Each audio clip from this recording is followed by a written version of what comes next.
Hello dear, आपका स्वागत है इस वीडियो के अंदर। इसके अंदर हम करने वाले हैं जी quick revision points of percentage, यानी कि प्रतिशतता के क्विक रिवीजन पॉइंट्स। तो हमेशा की तरह हमें ये जानना ज़रूरी है कि कोई चीज़ है उसका बेस्ट यूज़ क्या होगा, वो एग्जैक्टली किस चीज़ के लिए बनी हुई है।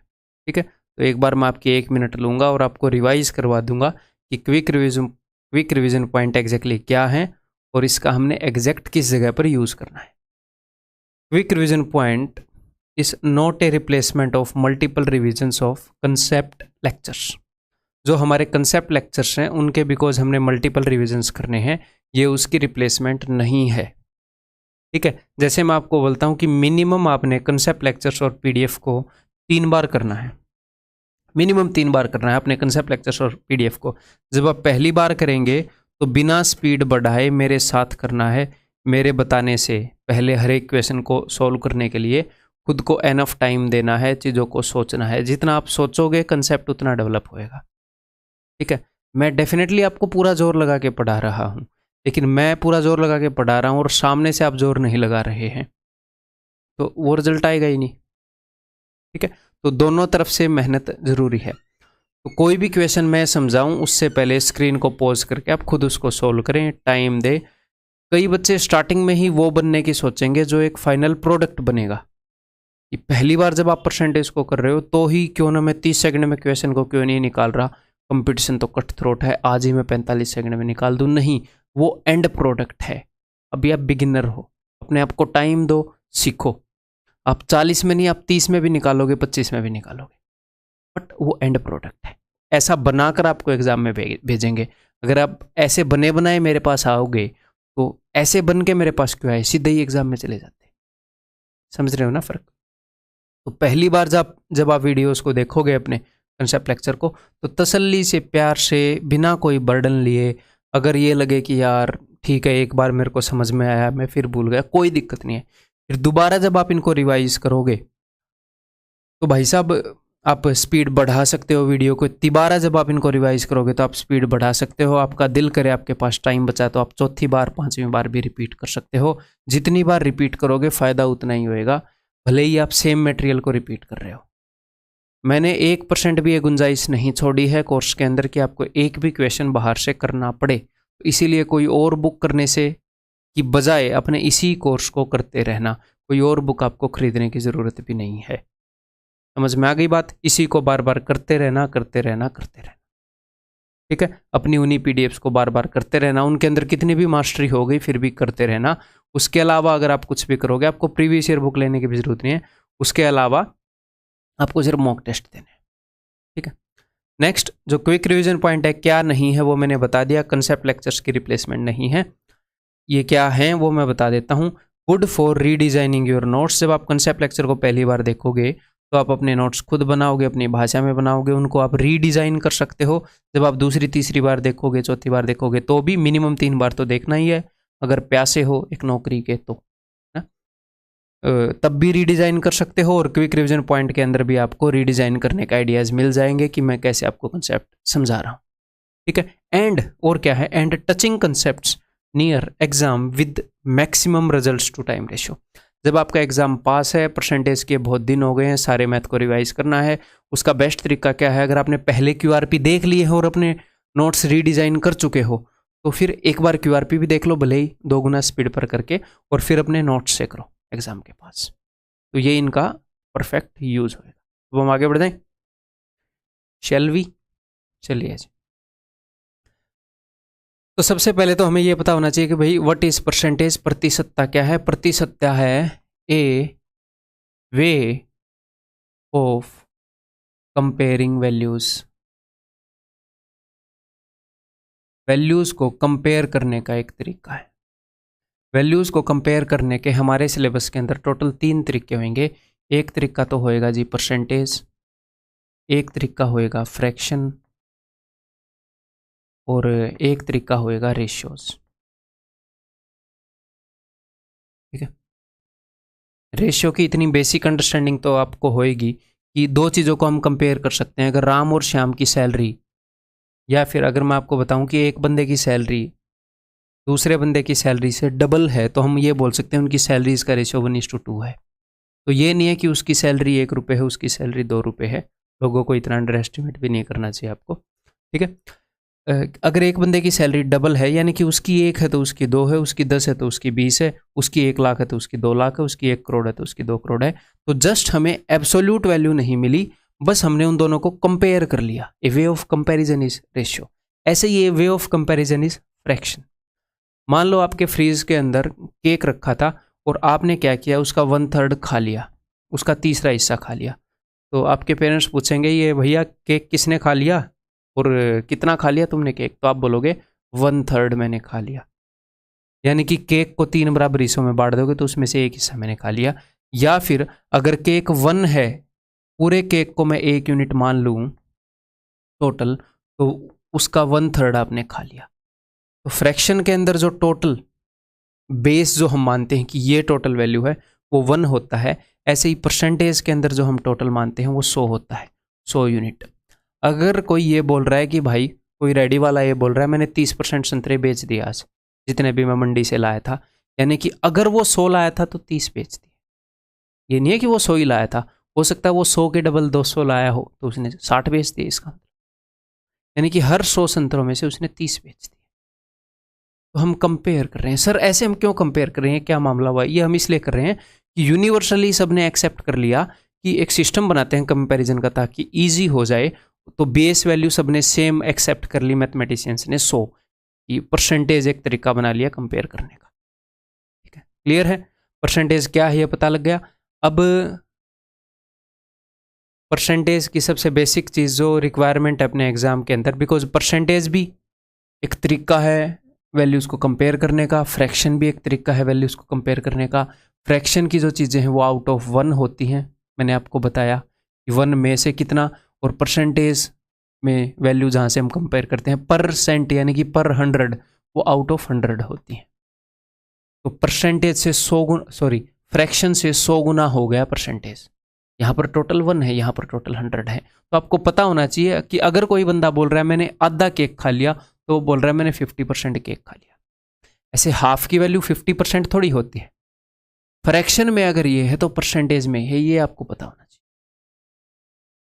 ठीक है। इससे फायदा क्या होगा? इससे ये फायदा होगा कि जब आप ये निकालोगे किसी चीज़ का 50%, आपको निकालना है 50% ऑफ एनीथिंग। मान लो 400, वैसे तो मुझे पता आप डायरेक्टली हाफ कर दोगे, ठीक है। चीज़ों को समझने की कोशिश करो। तो यानी कि 50% निकालना यानी कि हाफ निकालना, तो आप हाफ ऑफ 400 कर लोगे। आपको 50% का तो पता है हाफ, हो सकता है आपको 57 1/7 का ना पता हो पहले परसेंटेज टॉपिक करने से पहले, इसीलिए ताकि आप वहाँ पर 4/7 से गुणा कर लो। ये इस चीज़ का यूज़ है। तो अगर आपको ये गिवन है और ये निकालना है तो हमें पता है अगर परसेंटेज गिवन है और फ्रैक्शन निकालना है तो 100 से भाग कर दो, है ना। 50 को 100 से भाग कर दो, देखो आ गया 1/2। क्योंकि फ्रैक्शन तो भैया आउट ऑफ 1 होती है, ये 100 होती है, 100 गुना होती है परसेंटेज। अगर फ्रैक्शन गिवन है परसेंटेज निकालनी है तो भाई साहब 100 से गुणा कर लो, ये आ गई। क्लियर? एक दूसरे में कन्वर्ट करना आ गया। बाकी अब आपकी टिप्स पर होनी चाहिए ये सारी चीज़ें जो बोर्ड पर लिखी हुई हैं, पहले करवा चुका। ये सारी इंपॉर्टेंट फ्रैक्शन लिखी है। मैं दुनिया जान की फ्रैक्शन लिख सकता था, कीबोर्ड पर थोड़ी सी उंगलियां और मारता, लेकिन मैं रिलेवेंट लिखना चाह रहा हूँ जो आपके एग्जाम में आएंगी, ठीक है। तो 1/3 33 1/3, इसको आप ऐसे भी पाओगे 33.33। वैसे जनरली 1/3 ऐसे होएगा 33.3333 ऐसे, लेकिन अपने एग्जाम में इसको 33.33% ऐसे लिख देते हैं। तो 33.33 और ऐसे ही बोल के मैंने आपको पहले करवाया होगा। तो वो ऐसे भी पूछता है तो उसका मतलब भी 1/3 ही होता है। क्लियर है? तो 2/3 मतलब इसका डबल 66 2/3। ये सारी आपको कैसे याद करनी है मैं आपको बता चुका हूँ, है ना। एक आधी चीज़ें रिवाइज करवा देता हूँ आपको। जैसे जहाँ पर भी पैटर्न है कि 1/7 जो है, जब डिनोमिनेटर में 7 है तो यहाँ पर एक पैटर्न है, पैटर्न को यहीं पर लिख देते हैं कि 14 का पहाड़ा या 14 का टेबल चलता है। यहाँ पर कैसे चलता है हम आपको बताता हूँ। अगर ऊपर 1 है तो 14 एकम 14, 14 1 जा 14, और इसका डबल कर दो, 14 का डबल 28, 14.28% भी मिलेगा। जब ऊपर 1 है, ये तो हो गया जब आपने डेसिमल में करना है। अगर आपने फ्रैक्शन में करना हुआ तो सर 14 एकम 14 लिख दो और इस 1/7 का डबल कर दो 2/7। 14 का मत करो, फ्रैक्शन में करना है तो ये पॉइंट में है, ये फ्रैक्शन में, ठीक है। और ये आगे खत्म नहीं होता, 14.2857 ऐसे चलता रहता है, बट हम 2 प्लेसेस तक लेते हैं, that is more than enough, ठीक है। 2/7 है तो 14 का टेबल चलेगा, 14 दूनी 28 और इस 2/7 को डबल कर दो 4/7, या फिर 14 दूनी 28 और 28 का डबल है 56। 3/7 होएगा, 14 3 42, 42 का डबल 42 का डबल 84%, या फिर 42 3/7 का डबल 6/7। क्लियर है। तो जब भी आपको 14 के टेबल के पास चीज़ें दिखे तो आपने क्या देखना है कि भाई साहब नीचे 7 आएगा, और 14 का अगर चौथे टेबल के पास है, तीसरे टेबल के पास है, तो एग्जैक्टली तीसरा है तो 3/7 आएगा। 4/7 में 56 की जगह 57 क्यों आ गया? क्योंकि 14 चौके 56, 56% प्लस 56 का डबल होता है 112, और 2 के बाद पॉइंट लगा हुआ होता है, तो ये 57.12 हो गया भाई साहब। ठीक है सर, इसमें कैसे पता चलेगा? इसमें पता लगेगा, 14 चौके 56 प्लस मैंने क्या बोला था आगे क्या आएगा, इसका डबल, तो 4/7 की जगह 8/7 आएगा। तो भाई साहब 8/7 तो वो हो गया ना 1 + 1/7, तो ये 1 इसमें जुड़ेगा, पूरा आ गया 57 1/7। क्लियर है। अगर सर कभी कभी हम भूल जाएं और इस चीज़ के लिए हमें फ्रैक्शन चाहिए तो कोई दिक्कत नहीं है, मैंने आपको बताया ये परसेंटेज है, ये 100 गुना होता है फ्रैक्शन का, इसको 100 से डिवाइड करो, फ्रैक्शन आ जाएगा। कैसे? देखो 7 7 49, और ये एक जोड़ना होता है ना, 7 के साथ जोड़ दो, कोई फर्क नहीं पड़ता। 7 7 49 और 1 50, 5 50 5 कैरी हो गया ना, 7 5 35 और 5 400/7। इसको मैंने सोल्व कर दिया, 100 से डिवाइड करूंगा, फ्रैक्शन आ जाएगी 4/7 ही आगे। ठीक है भाई, क्लियर है। आगे 5/7 का खुद लिख लोगे अपने नोट्स में, 6/7 का लिख लोगे, 7/7 का लिखने की जरूरत नहीं है। ठीक है, 1/8 सारे इंपॉर्टेंट है, इसको बहुत ज़्यादा यूज़ करता है एग्जामिनर। ठीक है, 1/9 इसके अंदर एक पैटर्न है कि यहाँ पर चलता है भाई साहब 11 का टेबल, 11 का टेबल। ठीक है, जैसे ऊपर 1 है तो 11 एकम 11 और आगे एग्जैक्टली सेम आएगा 11.11, तो यानी कि अगर फ्रैक्शन में रखोगे तो 1/9 एग्जैक्टली सेम आएगा। 2 है, नीचे 9 है तो 11 का टेबल, नीचे 11 14 का टेबल, नीचे अगर 14 है तो 7 का टेबल, ये पैटर्न है यहाँ पर। तो 11 दूनी 22.22, या फिर 11 दूनी 22 और एग्जैक्टली सेम डिट्टो 2/9। क्लियर है। तो 1/9 वाले सारे मैंने करवा दिए हैं, आप कर लोगे, लिख लोगे नोट्स के अंदर, इसका स्क्रीनशॉट भी ले सकते हैं, लेकिन नोटबुक में एक बार लिख लो। ठीक है, 1/11 तो इसमें 9 का टेबल चलेगा, 9.09, बिकॉज ये ऐसे 09 है, 2 प्लेसेस तक होता है, ऐसे मत कर देना 9.9, मैंने पहले ही बताया गलत हो जाएगा। 9 दूनी 18, 18.18% भी पूछे, यानी कि 2/11 फ्रैक्शन है, या फिर 9 दूनी 18 और डिट्टो सेम चिपका दो। यहाँ पर चलता है जी 9 का टेबल 11 में। 1/12 तो 1/12 में 4 ही इंपॉर्टेंट है, पहले मैंने आपको बोला था कि 1/12 ही याद कर लो, काम उससे भी चल जाएगा, लेकिन 4 ही हैं तो ये भी लिख लो नोट्स में, इनके ऊपर नज़र मारते रहना, और ये कैसे आएंगे तो मैं बता चुका हूँ। 1/14 में 7 का टेबल चलेगा, कैसे ये फिर से बता देता हूँ। 7 का टेबल चलेगा, यहाँ पर 7 और आगे आएगा डबल, यानी कि 7 और इसका डबल 14, जैसे 7 में 14 का टेबल चल रहा था, 14 और डबल 7 3 21 और 42। अच्छा सर ये बात है, बहुत बढ़िया, फ्रैक्शन में कैसे लिखेंगे, कोई दिक्कत नहीं है। नीचे 14 है, 7 का टेबल चलेगा, 7 एकम 7 और इसका डबल आएगा, यानी कि 1/14 का डबल 2/14, जो कि 1/7 होता है। 7 3 21 और इसका डबल आएगा, इसका डबल मतलब कि 6/14, जो कि 3/7 है। डन डनाडन, आगे बढ़ जाएं। 1/15 तो 1/15 वाले हैं, ये आप इजीली निकाल सकते हो, मैं आपको बता चुका हूँ कैसे। 1/5 इंटू 1/3 कर लो, 1/3 इंटू 1/5 कर लो, यानी कि 20% का 1/3 कर लो, या 33.33 का 1/5 कर लो, वो तो बढ़िया नहीं रहेगा, 20% का 1/3, लेकिन ये आपको याद भी रहना चाहिए। 2/15 भी आप इजीली निकाल सकते हो, 2/5 का 1/3 कर लो। ठीक है, बता चुका हूँ पहले। और जो ये 1/16 है, ये कुछ ऐसी चीज़ें हैं, इनको आपको जल्दी से निकालना आना चाहिए, रटने को रट भी सकते हो, 1/15 वाले भी सारे रट सकते हो, लेकिन इतना जोर दिमाग पे देने की ज़रूरत नहीं है, फिर इनको मिक्स करने के चांसेस बढ़ जाते हैं ना, इतनी चीज़ें रटवा दूंगा तो मिक्स होने के चांसेस बढ़ जाते हैं ना। तो जो चीज़ें मतलब ऑलमोस्ट 100% कवर हो जाता है, यहाँ तक ये चीज़ें याद करने में, इनका पैटर्न समझने में और ये करने में। उसके बाद मान लो यहाँ पर 5/16 आ रहा है, तो मैंने आपको बताया है कि 5/16 का मतलब है 16 में से 5 हिस्से, तो 16 में से 4 हिस्सों की तो आपको पता ही है कि भैया 25% वैल्यू होती है, और 16 में से एक हिस्से की आप रट के बैठे हो 6.25, तो इनको जल्दी से निकालना भी आना चाहिए। अगर कभी कभी भैया आपको आप बोलो कि सर ये पूछ लिया और ये मैंने याद नहीं किया, तो मैंने बताया है इसको 100 से डिवाइड करके देख लो। एक आधी % भूल भी जाए तो 100 से डिवाइड करके कर लेंगे, लेकिन जो मैंने बताई है उनको नहीं भूलना। क्यों? क्योंकि वो डिट्टो एग्जाम में आएंगी। ठीक है जी, क्लियर है। नेक्स्ट आपको पता होना चाहिए एक बहुत ही सिंपल सा concept, percentage pyramid. Percentage pyramid का क्या मतलब है? जैसे ऐसे पिरामिड होते हैं, तो यहाँ पर है भाई साहब 100%, यहाँ पर है 10% और ये है 1%। किसी भी वैल्यू को देखते ही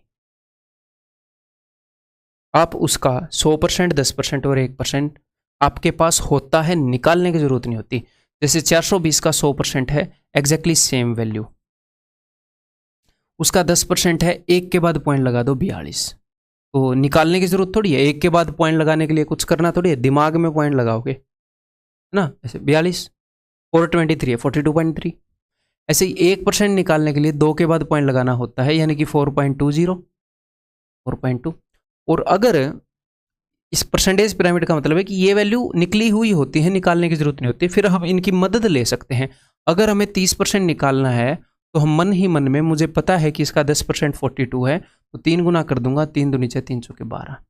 अगर मुझे 32% निकालना है तो मुझे पता है कि 30% तो मैं निकाल लूंगा 42 × 3 करके, प्लस में 1% भी तो निकालने की जरूरत नहीं है, उसका डबल कर दूंगा तो 2% आ जाएगा, 2 दूनी 4 2 चौके 8 ऐसे। तो ये भी पता होना चाहिए, क्लियर है। ऐसे ही अगर मुझे हाफ निकालना है, 0.5% भी आ सकता है इससे, 1% का आधा कर दो, है 0.2% भी आ सकता है। अच्छा 0.5 इसका आधा, आप अगर और ऊपर जाओगे, आप अगर 3 के बाद पॉइंट लगा दोगे तो आप 0.1% निकाल लोगे 3 के बाद, यानी कि 0.42। 2 के बाद में 1 निकल रहा है, एक और के बाद लगा दोगे तो एक और पॉइंट लग गया 0.1%। क्लियर है। अगर आपको 0.01% निकालना है तो 4 के बाद पॉइंट लगा दो, ऐसे बढ़ते रहो, कोई लिमिट ही नहीं है। ठीक है, तो ऐसे ही अगर आपको 0.2% निकालना है तो 0.1% का डबल कर दो। 10% आपके पास पड़ा हुआ है तो 5%, इसका आधा कर दो 5% आ गया। 100% का आधा कर दो 50% आ गया। तो परसेंटेज पिरामिड की वैल्यूज आपको निकालनी नहीं होती, निकली पड़ी होती हैं। उनसे काफ़ी इंपॉर्टेंट वैल्यूज हम निकाल सकते हैं, जिनसे हम कई बार परसेंटेज कैलकुलेशन फास्ट कर सकते हैं। नेक्स्ट, कुछ different calculations in percentage, different basic calculations in percentage. Percentage में किस किस तरह की बेसिक कैलकुलेशन हमारी फास्ट होनी चाहिए, इसके लिए स्पीड बिल्डिंग टेस्ट आपको दिए हैं, ये सारी फास्ट आपकी अब तक हो गई होंगी, रिवाइज कर रहे हैं यहाँ पर। x is what % of y, कि एक वैल्यू दूसरे वैल्यू की कितने % है। मान लो यहाँ पर 30 है, यहाँ पर 40 है। 30 is what % of 40। x is 30-40 का कितना प्रतिशत है, 30-40 से कितने प्रतिशत ज़्यादा है। यहाँ पर ज़्यादा नहीं है, कभी कभी वैल्यू ज़्यादा भी हो जाती है, या ज़्यादा नहीं है तो कम है, 30-40 से कितने % कम है। एक वैल्यू दूसरे वैल्यू की कितने प्रतिशत है, कितने प्रतिशत ज़्यादा है, कितने प्रतिशत कम है, ये सब रेशियो से निकल जाता है।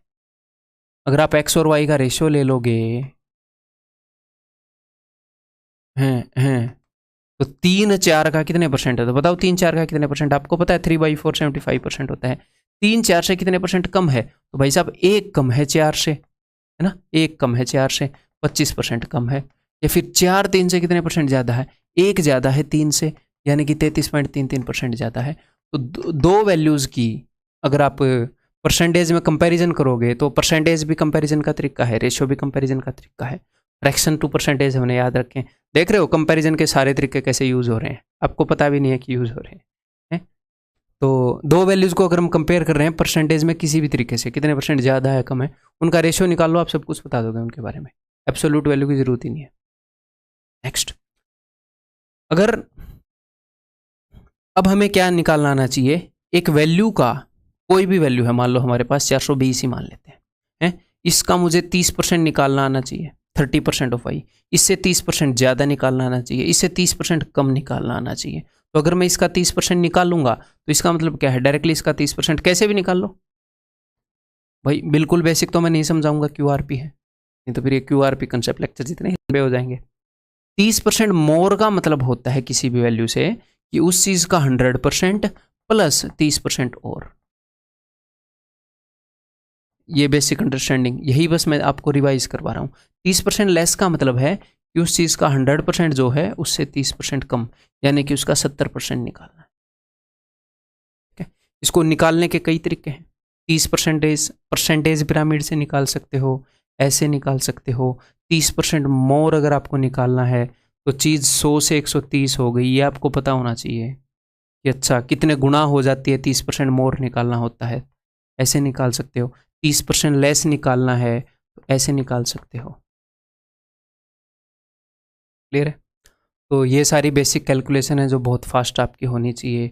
अगर थोड़ी सी स्पीड मंदी है इनके अंदर तो आपको टेंशन लेने की ज़रूरत नहीं है। स्पीड बिल्डिंग टेस्ट दिए हैं ना, उनको दो, और वो किस चीज़ के लिए दिए हैं। नेक्स्ट जो हमारा कंसेप्ट है जी परसेंटेज के अंदर, that is using fractions for multiple percentage changes. कई ऐसे क्वेश्चन आते हैं कि एक वैल्यू है उसके अंदर मल्टीपल परसेंटेज चेंजेस आ गए, 1 2 3 4, यहाँ पर 4 चेंजेस आ गए। तो हर एक चेंज के लिए आपको फ्रैक्शन, ये हमने किया वो आपको पता होना चाहिए, हम ये कर सकते हैं। 20% घटी अगर कोई चीज़ तो यानी कि कितनी हो गई, 80% हो गई, यानी कि 80/100 गुना। या फिर इसको मारो गोली, 20% घटी यानी कि 1/5 घट गई, 5 में से 1 घट गई तो कितनी हो गई, 4/5 हो गई। आपको ये करना आना चाहिए। रिवाइज करवा रहा हूँ, समझा नहीं रहा हूँ। 30% बढ़ना यानी कि 13/10, 40% बढ़ना 7/5, 50% घटना हाफ, तो ये आंसर आ जाएगा जो भी है।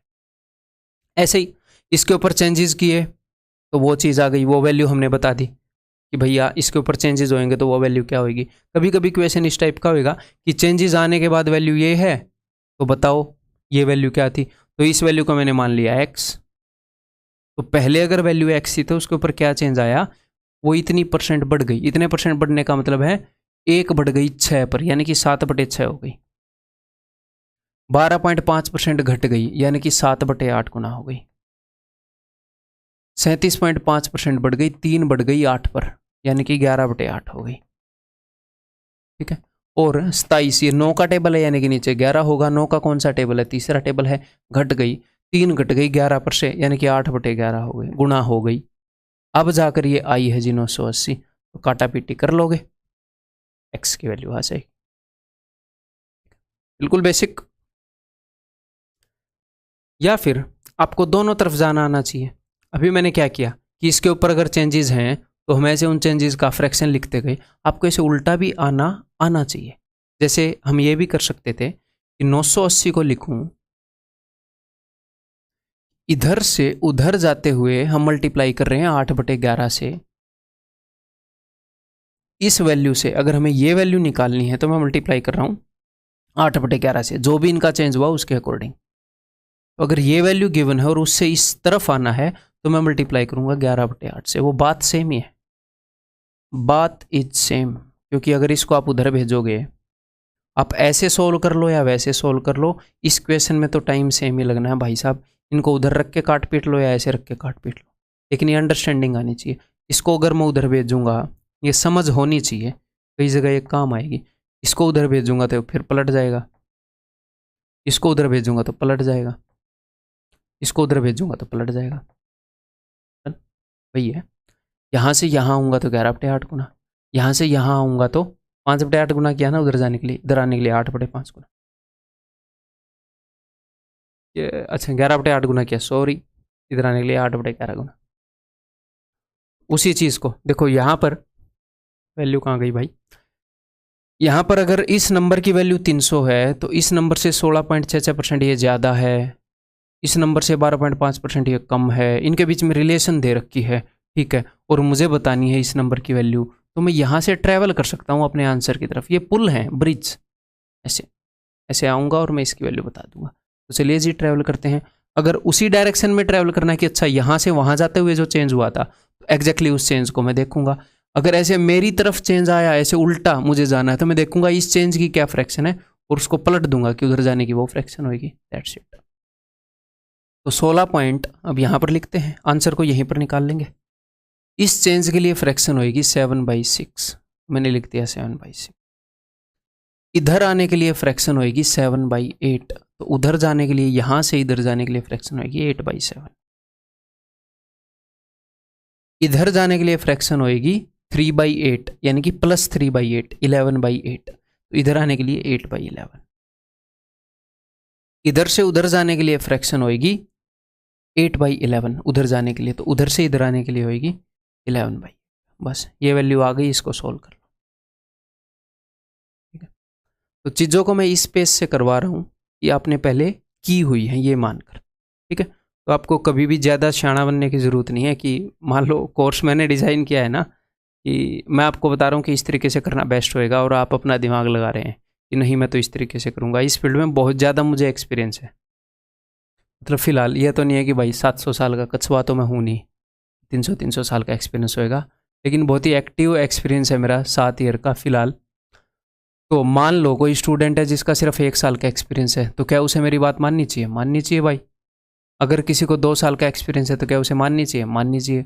और अगर किसी स्टूडेंट को ही 7 साल का एक्सपीरियंस हुआ, उसे तो सबसे ज़्यादा माननी चाहिए, कि क्योंकि तुझे 7 साल का क्यों है भाई एक्सपीरियंस, तो अब तक पास क्यों नहीं हुआ, तो भयंकर गलतियाँ कर रहा है। तो सारे स्टूडेंट को माननी चाहिए, सारे टीचर्स की बात जो एक्सपीरियंस्ड हैं और ऑनेस्टली गाइड कर रहे हैं। ठीक है, तो उसी तरीके से कोर्स करना, जिस तरीके से मैंने डिज़ाइन किया है, जिस तरीके से मैं बता रहा हूँ, ऐसे आपको करना चाहिए। तो मैं QRP का जो पर्पज़ बता रहा हूँ, ये पर्पज़ है, उसको उसी के लिए यूज़ करना। ठीक है, बढ़िया रहेगा। और मेहनत से बच नहीं सकते, लेकिन बढ़िया बात क्या होती है कि मेहनत की और उसका असर मिल जाए, यही होती है। अब बिना मेहनत के तो ना मैं आपको कुछ दे सकता, ना कोई और आपको कुछ दे सकता। इतना मैं ऑनेस्टली कर सकता हूँ कि मैं आपको मेहनत करने का वो तरीका बता दूँ कि मेहनत का फल मिल जाए। गंदी बात तो ये है कि मेहनत की और उसका फल नहीं मिला, क्योंकि गलत डायरेक्शन में मेहनत करती। उस चीज़ से बचा सकता हूँ, मेहनत करने से बचा सकता हूँ, मैं नहीं बचा सकता जी, और कोई नहीं बचा सकता भाई। ठीक है, क्लियर है? इफेक्टिव और नेट परसेंटेज चेंज, तो आपको क्या पता होना चाहिए, जब मल्टीपल परसेंटेज चेंजेस हुए हों किसी एक चीज़ के ऊपर, एक वैल्यू 20% बढ़ गई, फिर जो बढ़ी हुई वैल्यू है वो 30% बढ़ गई, तो बताओ नेट क्या चेंज आया। तो इसके 3 तरीके मैंने आपको बताए इफेक्टिव रहेंगे। नंबर 1, वैल्यू अज्यूम करना।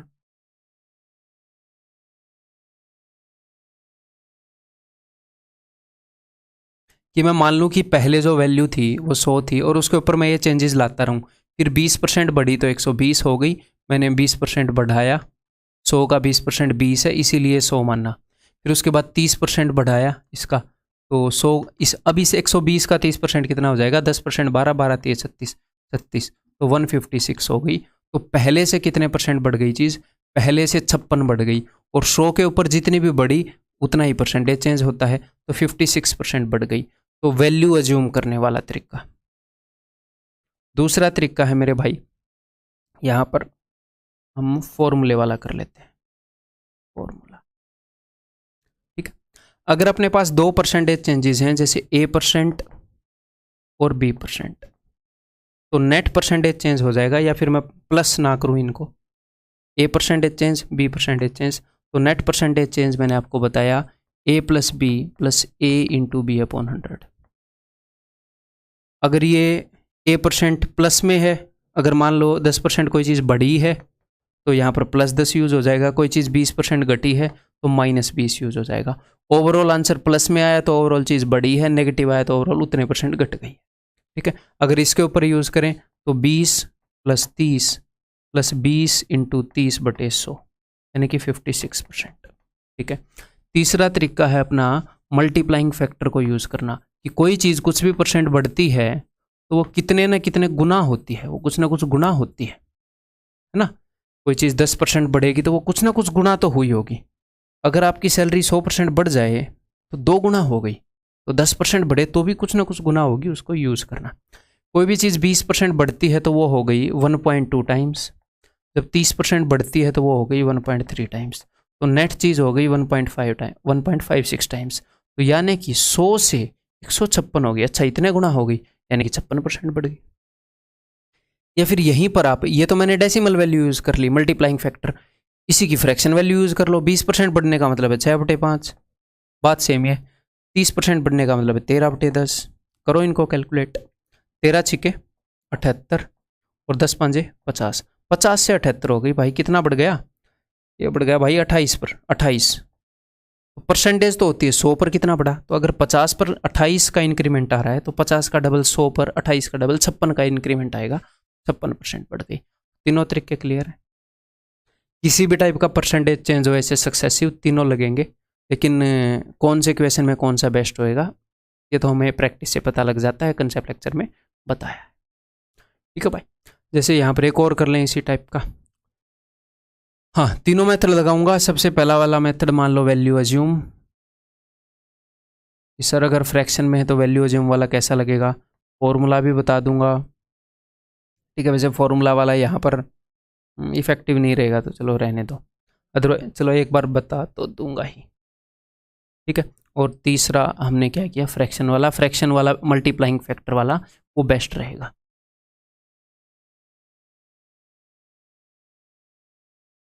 जैसे कोई भी चीज़ 16.66% बढ़ी है, यानी कि 6 पर 1 बढ़ गई, और ये चीज़ कितनी बढ़ गई भाई? 7 पर 2 बढ़ गई। तो बिकॉज हमें ऐसी वैल्यू चाहिए जो 6 से डिवाइड हो जाए, 7 से डिवाइड हो जाए, तो जो मैं वैल्यू अज्यूम करूंगा मैं 6 और 7 का मल्टीपल 42 अज्यूम करूंगा। तो जब भी फ्रैक्शन में आए और आपको वैल्यू अज्यूम करने का दिल कर रहा है या क्वेश्चन डिमांड करवा रहा है वैल्यू अज्यूम करने में कि वैसे इजी होएगा, कोई वैल्यू मिल जाती है जिसको मैं अज्यूम कर पाता, तो इनका मल्टीपल हम अज्यूम कर लेंगे। तो भाई 6 पर 1 बढ़ना, यानी कि इससे 1/6 बढ़ना, तो इसका 1/6 कितना है? 7, तो वैल्यू 49 हो गई। अब उसके बाद 2/7 बढ़ना, तो वो हो जाएगा 14, तो वैल्यू कितनी हो जाएगी भाई? 63। ठीक है, तो नेट वैल्यू कितनी बढ़ गई? नेट वैल्यू बढ़ गई जी, ये 7 छिक्के 42 है, 7 में 7 21 बढ़ गई। ठीक है, 21 बढ़ गई 42 पर, तो कितनी बढ़ गई? 50% बढ़ गई। 1/2 का मतलब सर अगर ये 1/2 नहीं आता तो नहीं आता, नहीं आता, जो भी आता उसके गुणा में 100 कर देते। अब क्यों टेंशन ले रहे हो? आंसर की शक्ल गंदी है तो क्या हो गया, मार्क्स तो उतने ही मिलेंगे। ठीक है, आंसर स्मार्ट सा निकला 1/2, कोई नहीं, फिर भी मार्क्स उतने ही मिलेंगे। नेक्स्ट है जी फॉर्मूला। फॉर्मूले के अंदर हम क्या करते हैं? a plus B plus A into B, because ये मैं यूज़ नहीं करता, तो एक बार अभी इसके लिए मैं फॉर्मूला डिराइव कर लूँ एक बार मन है मन में। ठीक है, तो हम इस फॉर्मूले के अंदर फ्रैक्शंस यूज़ कर सकते हैं। ठीक है, तो फाइनली अपना आंसर परसेंटेज में आता है, तो ये परसेंटेज में है, ये परसेंटेज में है, ये परसेंटेज में। अगर मुझे फ्रैक्शन में चाहिए तो मैं इसके गुणा में 100 करूँ, इसके डिवाइड में 100 करूँ, इसके डिवाइड में 100 करूँ, इसके डिवाइड में 100 करूँ। ये दो मैं एक बार देख लूँ, बिकॉज इसमें फॉर्मूला यूज़ करने का तुक नहीं बनता, तो मैं यूज़ करता नहीं हूँ। कि हमें क्या चेंज करना पड़ेगा? प्लस 1/6 इंटू 2/7 की बटे में 100 करना पड़ेगा कि नहीं, एक बार देख लेते हैं। डायरेक्टली वैल्यू पर लगा के ही देख लेते हैं। तो यहाँ पर क्या हो जाएगा? टोटल 42 ही मान, इसको अलग पड़ा रहने देते हैं, 50% हुआ है ना, 1/2 आना चाहिए, पर इसको अलग रखते हैं। डिराइव करने के बजाय मैं कई बार ऐसे ड्राइव कर लेता हूँ। ये 42 है, 6 7 7, 7 6 12, तो ये कितना हो गया? 19, 19/42 प्लस यहाँ पर क्या आना चाहिए? यहाँ पर आना चाहिए भाई बाकी का बचा कुचा 21, यानी कि ये हो गया 2/42। सही है, 21/42, हाँ जी। तो जब आप फॉर्मूला लगाओगे तो आपको अपॉन 100 करने की ज़रूरत नहीं है, बिकॉज ये फ्रैक्शंस है, ऑलरेडी अपॉन 100 हो चुका है। तो directly 1/6 a plus B plus A into B. ठीक है, ऐसे आप करोगे। बेस्ट क्या होता है फ्रैक्शन में? बेस्ट होता है जी तीसरे वाला, मल्टीप्लाइंग फैक्टर को यूज़ करना, बहुत ही शानदार और ईजी रहेगा। अगर कोई वैल्यू ऐसे 6 पर 1 बढ़ी है तो 7/6 गुना हुई है। कोई वैल्यू अगर 7 पर 2 बढ़ी है तो 9/7 गुना हुई है। आपको मज़ा आ जाएगा। 3 दूनी 6, 3 3 9, चीज़ जो है वो 3/2 गुना हो गई, यानी कि 1 बढ़ गई 2 पर, यानी कि 50% इज द आंसर। तो फ्रैक्शन वाले केस में क्या है कि मल्टीप्लाइंग फैक्टर को यूज़ करना बेस्ट रहेगा। नेक्स्ट, अगर सर मल्टीपल चेंजेस आ जाएं, 2 से ज़्यादा चेंजेस हो जाएं तो कोई दिक्कत नहीं है भाई।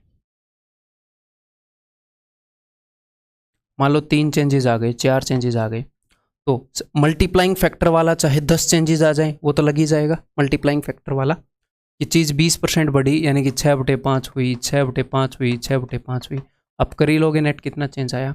फॉर्मूला जस्ट बता देता हूँ, 2 के ऊपर फॉर्मूला लगाओ और उसके बाद 2 के ऊपर फॉर्मूला लगाओ। मेरे को ये याद है कि 3 20 से 72.8 होता है, ठीक है।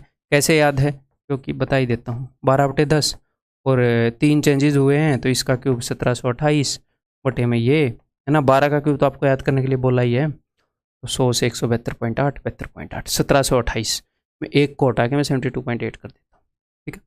क्लियर है। या फिर आप फॉर्मूला आगे आपको इंटरेस्ट के अंदर बताऊंगा, 3 को कंबाइन करने का फॉर्मूला, ठीक है।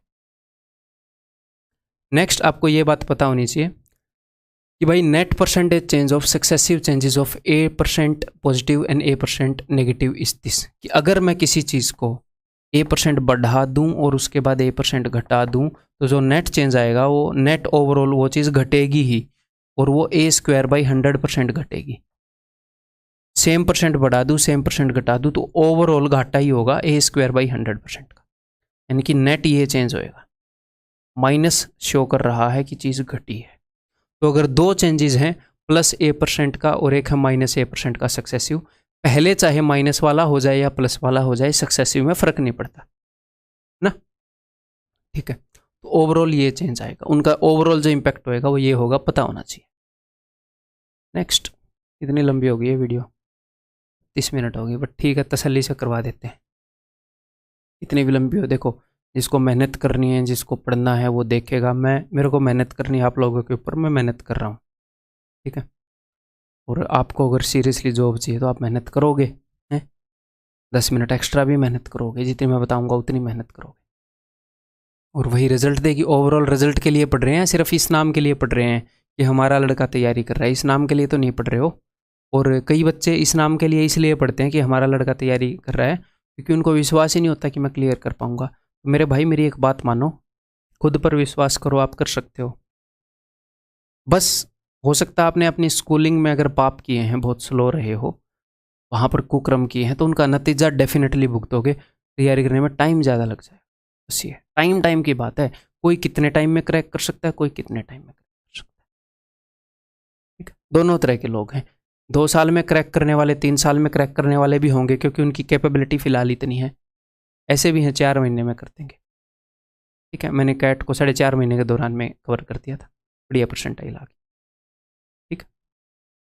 और इसीलिए आज पढ़ा रहा हूँ, क्योंकि अपने टैलेंट और इस फील्ड में टैलेंट है तो उसी में स्किल सेट डेवलप किया, ठीक है। जिस चीज़ में हम अच्छे हैं तो वही अगर लोगों को देंगे तो उनको अच्छा लगेगा और मुझे भी अच्छा लगेगा, क्योंकि उस फील्ड में मैं हूँ। देखो, A = B/C टाइप 1 क्वेश्चन, तो कुछ इस तरह के क्वेश्चन आते हैं जब 2 वैल्यूज़ का प्रोडक्ट एक तीसरी वैल्यू के बराबर होता है। जैसे रेक्टेंगल के अंदर मानो कि area = length into breadth. Examiner इसके अंदर चेंज बताता है, इसके अंदर चेंज बताता है और बोलता है इसके अंदर कितना चेंज हुआ। मान लो लेंथ 10% बढ़ा दी और ब्रेड्थ 20% बढ़ा दी, तो एक सेंटेंस में बता दूंगा कि अगर एक वैल्यू बराबर है बाकी 2 या 3 वैल्यूज़ के प्रोडक्ट के, तो इनके अंदर जो भी चेंज होता है वो इसके ऊपर सक्सेसिव चेंज करता है। तो जो हमने सक्सेसिव चेंज वाला पीछे किया वो सारे मेथड लग जाएंगे। अगर एक वैल्यू बाकी कुछ वैल्यूज के प्रोडक्ट के बराबर है और आप इनके अंदर कुछ चेंजेस कर रहे हो, इनके अंदर जो चेंजेस हो रहे हैं वो सक्सेसिवली इसके ऊपर हो रहे हैं, सेम इंपैक्ट करते हैं। अगर B को 10% बढ़ा दूं, C को 20% बढ़ा दूं, D को 30% बढ़ा दूं, या मैं ये करूं A को पहले 10 बढ़ाऊं, फिर 20 बढ़ाऊं, फिर 30 बढ़ाऊं, 10 20 30% चेंज करूं A को, ऐसे बढ़ा कर आगे पीछे कैसे भी करूं सेम ही इंपैक्ट है। तो सक्सेसिव वाला सारा लग जाएगा यहाँ पर। तीनों तरीका, वैल्यू एज्यूम कर लो, मल्टीप्लाइंग फैक्टर से कर लो और भाई फॉर्मूले से कर लो। क्वेश्चन किस तरह के आते हैं, इस तरह के आते हैं। The length of a rectangle is increase by 30%, area = length into breadth. इन दोनों के अंदर चेंज बताया। और ये क्वेश्चन सिर्फ बेसिक ले रहा हूँ यहाँ पर QRP में, ये तो बहुत ईजी है, ये लोग यहाँ पर भी ये बोलने लग जाए QRP है ये, ठीक है। तो इस तरह के क्वेश्चन आएंगे, वो तीनों तरीके लगाओगे आपको आंसर मिल जाएगा। डन। नेक्स्ट, इसमें टाइप 2 जो क्वेश्चन आते हैं कि एक वैल्यू जो है वो बाकी 2 या 3 वैल्यूज के प्रोडक्ट के बराबर है। अब की बार एग्जामिनर ने पिछले क्वेश्चन में क्या किया था, इसके अंदर चेंज बताया, इसके अंदर चेंज बताया, इनके अंदर जो चेंज है मान लो ये चीज़ 2 गुना हुई, ये 3 चीज़ गुना हुई, तो ये 6 गुना हो जाएगी ये वाली चीज़। इनके अंदर जो चीज़ है वो डायरेक्टली इसको इम्पैक्ट करता है। तो अब की बार वो क्या करेगा, अगर मैं आपको ये बता दूं कि इनके अंदर जो भी चेंज आएगा उसको गुणा करके इसका चेंज आएगा, और फिर मैं आपको ये बता दूं कि भाई साहब ये चीज़ तो 2 गुना हो गई, ये चीज़ 4 गुना हो गई, बताओ ये कितने गुना हुई होगी? आप बोलोगे 8 गुना। अगर अब एग्जामिनर ये करेगा कि अच्छा ये चीज़ 10 गुना हो गई और ये चीज़ 5 गुना हो गई, बताओ ये कितनी गुना होगी? तो सिंपल बात है, 5 दूनी 10, इसका मतलब ये 2 गुना हुई होगी, यही है। तो पहले इन 2 के अंदर चेंज बता के नेट चेंज पूछ रहा था, अब नेट चेंज भी बता देगा, किसी एक के अंदर चेंज भी बता देगा। इसके चेंज को घटा देना इसके चेंज से, 10 को अगर 5 से घटाऊंगा तो ही वो आएगा ना। तो इसी में एक तरह का क्वेश्चन क्या है कि वो एरिया को कांस्टेंट रख देगा। उसने बोला कि भैया लेंथ जो है वो 10% बढ़ गई, एरिया सेम है। तो एरिया सेम होने का क्या मतलब है कि वो अभी भी खुद का 1 गुना ही है, पहले जितना था उसको 1 गुना करूंगा उतना ही है, मतलब कि उसके अंदर कोई चेंज नहीं आया। तो लेंथ हो गई 11/10 गुना। तो अब मैं 11/10 को किस चीज़ से गुना करूँ कि 1 आए? इसके उल्टा 10/11 से करना पड़ेगा, तो ब्रेड्थ होगी 10/11। अगर नेट चीज़ को कांस्टेंट रखना है तो एक चीज़ जितने गुना होगी दूसरी उसका उल्टे गुना हो। डिटेल में तो हमने क्वेश्चन किया ही है, तो इस तरह का कुछ क्वेश्चन होगा। सिर्फ क्यूआरपी है, क्वेश्चन सोल्व करना भी मकसद नहीं है यहाँ पे, ठीक है। नेक्स्ट, तो यहाँ पर उसने कांस्टेंट रखवा दिया एरिया को। अगर लंबाई 20% बढ़ी है यानी कि 6/5 हुई है तो ब्रेड्थ 5/6 होगी, यानी कि 1 घटेगी कितने पर? 5 पर। 1/6 घटेगी यानी कि सॉरी 1 घटेगी 6 पर, 1/6 घटेगी 16.66। लेकिन यहाँ पर कभी कभी वो एरिया को कांस्टेंट नहीं रखता। यहाँ पर उसने बताया है the price of an article increase by 40%, by how much percent much its consumption भी decrease so that the expenditure increases. जो एक्सपेंडिचर होता है वो किसके बराबर होता है? आप किसी चीज़ के ऊपर जो खर्चा करते हैं वो किसके बराबर होता है कि भैया उस चीज़ का रेट कितना है और आप कितनी वो चीज़ ठूस रहे हैं,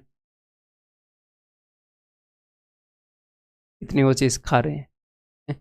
तो इन दोनों का प्रोडक्ट तीसरे के बराबर है। अब की बार एग्जामिनर ने क्या किया? अब की बार एग्जामिनर ने बताया कि भैया एक्सपेंडिचर जो है 20% बढ़ गया है, तो कितना हो गया? 6/5 गुना। और प्राइस बढ़ गया 40%, यानी कि प्राइस कितना हो गया? 7/5 गुना, 140/100। तो कंजप्शन बताओ कितनी करोगे? तो भैया इन दोनों की गुणा करके ही तो ये आता है, तो इसको डिवाइड कर दो उससे, उसको 6/7 गुना करना पड़ेगा, यानी कि 1 घटाना पड़ेगा 7 पर। तो ये कितना होता है? 14.28। ऐसे डायरेक्ट बता दोगे।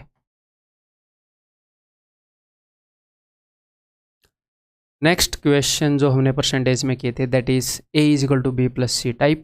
जब कुछ वैल्यूज का सम तीसरी वैल्यू के बराबर हो, जैसे क्लास के अंदर टोटल जो स्ट्रेंथ होती है या किसी स्कूल के अंदर स्ट्रेंथ होती है, that is equal to boys plus girls. Boys into girls तो नहीं होती ना, बॉयज़ प्लस गर्ल्स होती है। क्लियर है?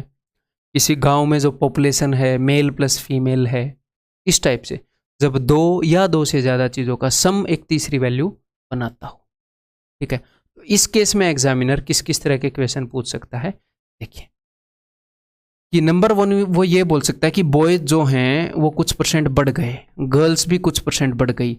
जब सम की बात हो, 2 चीज़ों का सम तीसरी वैल्यू बनाता हो, चाहे 3 वैल्यूज़ का सम एक चौथी वैल्यू बनाता हो, तो इनके अंदर अगर सेम परसेंटेज का चेंज आया है, यानी कि 10% बढ़ना 10% बढ़ना, 10% घटना 10% घटना, ये नहीं है 10% बढ़ना 10% घटना, वो सेम चेंज नहीं होता। सेम चेंज यानी कि एग्जैक्टली सेम चेंज। तो चाहे कुछ भी हुआ हो इसके अंदर भी वही चेंज आएगा।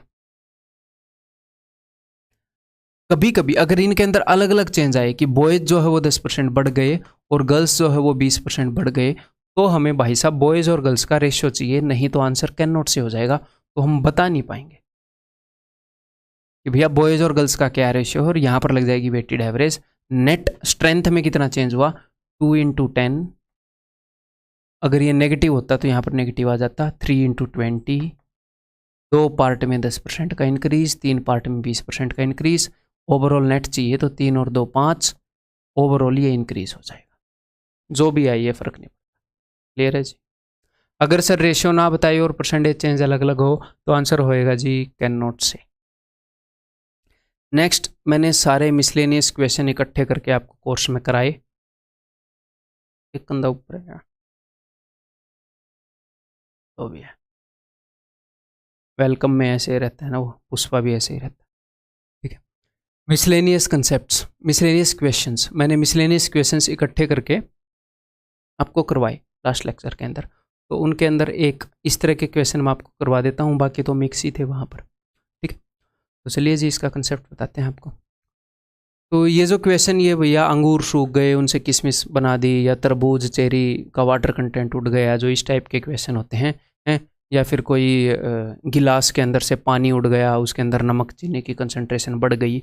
इन सब में एक चीज़ कॉमन होती है क्या, कि भैया इसके एग्जाम्पल से मैं बता देता हूँ कि उसको हम क्या बोलेंगे, पल्प। पल्प कांस्टेंट होता है।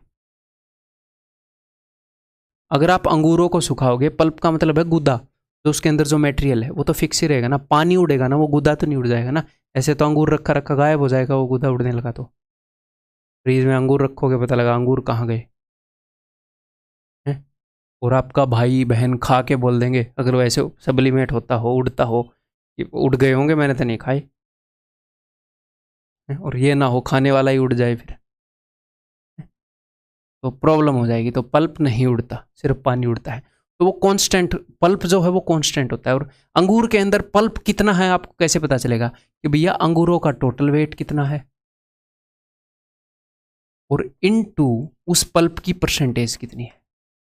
अगर पल्प 10% है तो टोटल वेट का 10% निकालोगे, पल्प अगर 20% है तो टोटल वेट का 20% निकालोगे ना, पल्प ऐसे ही निकलेगा। तो बिकॉज और पल्प कांस्टेंट है, तो इन दोनों चीज़ों का प्रोडक्ट अगर कांस्टेंट है, तो इसके अंदर जो चेंज होएगा, ये 3/4 होगा तो ये 4/3 होगा। इसके अंदर जो भी चेंज होएगा, इसका चेंज इसका रेसिप्रोकल होएगा, यानी कि इसका जो भी रेशियो होएगा, इसका रेशियो उल्टा होएगा। तो हमें ये पता होना चाहिए इस तरह के इक्वेशन में जो टोटल वेट है और जो पल्प की जो परसेंटेज है, ये एक दूसरे के उल्टे चलेंगे। जैसे मान लो इक्वेशन के हिसाब से बताता हूँ आपको, या तो वो पल्प परसेंटेज बता देगा दोनों सिचुएशन की, इनिशियल एंड फाइनल की, या टोटल वेट बता देगा, आपको दूसरा पता लग जाएगा। सिंपल बात ये है कि फ्रेश ग्रेप कंटेन 75%, फ्रेश और सूखे हुए ही कर लेते हैं, फ्रेश और ड्राइड।